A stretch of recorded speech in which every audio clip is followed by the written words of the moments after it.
إلا تنصروه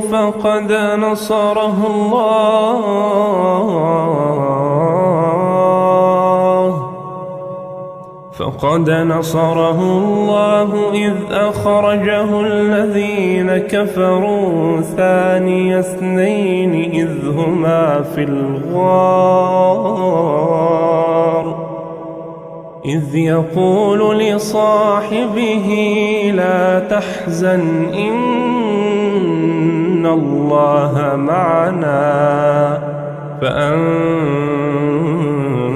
الله سكينته عليه وأيده بجنود لم تروها